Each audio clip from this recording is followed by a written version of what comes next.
আসসালামু আলাইকুম everyone, welcome back to my channel. আশা করছি আপনারা সবাই অনেক বেশি ভালো আছেন। আমি আলহামদুলিল্লাহ ভালো আছি। এটা হচ্ছে গিয়ে আমাদের কক্সবাজারে শেষ দিনের আরও একটি ভিডিও। গত ব্লগে আপনারা দেখেছিলেন যে আমরা রেলওয়ে স্টেশন এবং রামুতে ঘুরেছিলাম এবং এখন আমরা চলে এসেছি রেডিয়েন্ট ফিশ ওয়ার্ল্ডে। তো এখানে পার পারসন টিকিটের মূল্য ছিল ৩০০ টাকা করে, আর বাচ্চাদের জন্য ছিল ফ্রি। তো আমি আর জারিফই ঢুকেছিলাম, জারিফের বাবা বাহিরে ছিল। তো এই যে দেখতেই পাচ্ছেন আমরা এখন টিকিট কেটে ভিতরে চলে যাচ্ছি। আর এখানে ঢোকার পরে মনে হবে যে আপনারা সমুদ্রের তলদেশে চলে এসেছেন, এরকমই একটা ফিল হয়। আর এই জায়গাটাতে আসার মূল কারণই ছিল হচ্ছে গিয়ে জারিফ, মূলত জারিফকে দেখানোর জন্যই এখানে আমাদের আসা। তো জারিফ এখানে এসে মাশাআল্লাহ অনেক অনেক খুশি হয়েছে।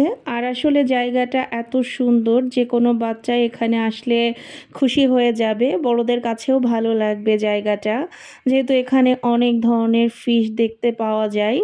তো জারিফ আসলে একটা ফিশও মিস করতেছিল না, প্রত্যেকটা ফিশ ও দেখতেছিল একটা একটা করে। এবং আমি ভিডিওটা একটু বন্ধ রাখলেই জারিফ আমাকে বারবার বলতেছিল যে মা এই ফিশটাকে ভিডিও করো, এটাকে করো, মানে কোনোটাই বাদ দেওয়া যাবে না, এরকম আর কি। আর এখানে জারিফ এসে কি পরিমাণে খুশি হয়েছে সেটা আশা করছি আপনারা ভিডিওতে অলরেডি দেখতে পাচ্ছেন। আর এখানে আসলে অনেক অনেক অ্যাকুরিয়াম রয়েছে এবং অনেক অনেক ধরনের মাছ, যেগুলোর নাম আসলে আমি নিজেও জানি না, যদিও এখানে লেখা ছিল। আর এত কিছু ডিটেলস আসলে ভিডিও করতে গেলে ভিডিওটা অনেক বড় হয়ে যেত, তাই আমি ভিডিওটা শর্ট করার জন্য অল্প অল্প করেই সব কিছু ভিডিও করেছিলাম আর কি। এখানে বিভিন্ন ধরনের ছোট বড় অনেক ধরনের ফিশ রয়েছে, আর যেগুলোর নাম আমি আসলে জানি না, আপনাদেরকে তো আগেই বললাম। আপনারা যারা কক্সবাজারে আসবেন এবং যাদের বাচ্চা আছে তারা একবার হলেও এই জায়গাটাতে এসে ঘুরে যাবেন, বাচ্চারা অনেক বেশি খুশি হয়ে যাবে। আর এই জায়গাটার সিস্টেমটা এরকম ছিল, গলি গলি করা, মানে পেঁচানো গলিটা আর কি। এক এক গলিতে ঢুকতে ঢুকতে দেখা যাবে যে আপনি একটা পর্যায়ে দ্বিতীয় তলাতেও উঠে গিয়েছেন। সিস্টেমটা এরকমভাবেই করা আর কি।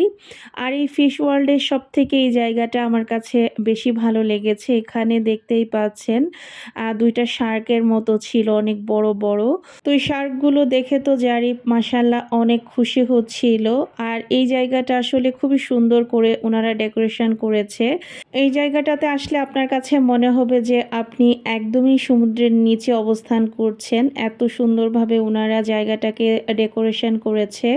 এখানে বিভিন্ন ধরনের শৈবালের মতো পাথর ওনারা রেখেছিল, যদিও এগুলো কৃত্রিম, একটাও রিয়েল না। এখানে মোটামুটি ওনাদের ডেকোরেশনের সব কিছুই কৃত্রিম ছিল, শুধু মাছগুলোই রিয়েল ছিল আর কি। তো মাছগুলো দেখতে দেখতে এখন কিন্তু আমরা উপরে চলে এসেছি এবং উপরে এসে কয়েক ধরনের ক্র্যাব, তারপরে চিংড়ি, লবস্টার এগুলো দেখছিলাম। এগুলো তো আসলে আমরা সবাই চিনি, সেজন্য এগুলোর নাম খুব সহজেই বলতে পারলাম। আর এখানে একটা রেডিয়েন্ট ফিশ থেরাপি ছিল। তো এটা অনেকেই নেয়, আমরা আসলে নিইনি, কারণ আমাদের কাছে সময় অনেক অল্প ছিল। আর আমার কাছে বিষয়টা একটু কেমন জানি লাগতেছিল। ওখানে আসলে একটা বক্সের মধ্যে ছোট ছোট ফিশ থাকে এবং সেখানে পা দিয়ে বসে থাকতে হয় আর কি। তো যাই হোক, এখন আমরা চলে এসেছি আরও এক ফ্লোর উপরে। এখানে আসলে বাচ্চাদের বিভিন্ন ধরনের অ্যাক্টিভিটিস ছিল। তো তার মধ্যে জারিফ তো গাড়ি অনেক পছন্দ করে, তাই ওকে এই অ্যাক্টিভিটিসটাই করতে দিয়েছিলাম এবং মাশাআল্লাহ দিলে আমার বাবাটা অনেক খুশি হয়েছিল। সে মেবি প্রথমবারের মতো এই ধরনের গাড়ি চালাচ্ছে নিজে আর কি। যদিও এটা আসলে বাচ্চারা চালায় না, ওখানে রিমোট দিয়ে কন্ট্রোল করে। তো এখন আমরা ফাইনালি লাস্ট ধাপে চলে যাচ্ছিলাম। আর এখানে কাচের একটা সিঁড়ি ছিল, দেখতে খুবই সুন্দর। আর এখানে উপরে দেখতেই পাচ্ছেন মিরর মেজ একটা অ্যাক্টিভিটিস ছিল। এটা মেবি মিররের উপরে দাঁড়াতে হবে এবং নিচে ফাঁকা, যদিও এটা একটু ভয়ের। তো এখানে আসলে আর যাইনি, যেহেতু জারিফের বাবা নিচে ওয়েট করছিল। তারপরে আমরা আসলে নিচে চলে আসি লিফট দিয়ে একবারে নিচে। তো তারপরে ওখান থেকে আমরা এসেছিলাম একটু বেস্ট বায়ে। জারিফের বাবা আসলে এই বেস্ট বাইটা একটু ভিজিট করতেছিল। তো এই বেস্ট বাইয়ে আমরা 40 মিনিট বা 1 ঘন্টার মতো ছিলাম। তারপরে এখন আমরা চলে যাচ্ছিলাম আবারও বিচের দিকে। তো এদিকে আসলে আমার একটা খুব কাছের বন্ধু, সেও কক্সবাজারে ওর পরিবার নিয়ে ঘুরতে এসেছে, মানে ওর হাজব্যান্ড আর বাচ্চা। তো ওরা আসলে ওদের অফিসের ট্যুরে এসেছিল। তো ওর সাথেই আমরা ওশান প্যারাডাইসে দেখা করতে আসছিলাম আরকি। তো আমরা এসে এখানে অনেকক্ষণ বসে গল্প-টল্প করছিলাম ওদের হোটেল রুমে আরকি।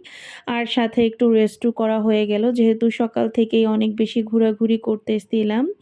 তো আমার আজকের ভিডিওটা আপনাদের কাছে কেমন লেগেছে অবশ্যই জানাতে ভুলবেন না। আজকের ভিডিওটা এই পর্যন্তই। সবাই ভালো থাকবেন, সুস্থ থাকবেন, আমাদের জন্য দোয়া করবেন। আল্লাহ হাফেজ।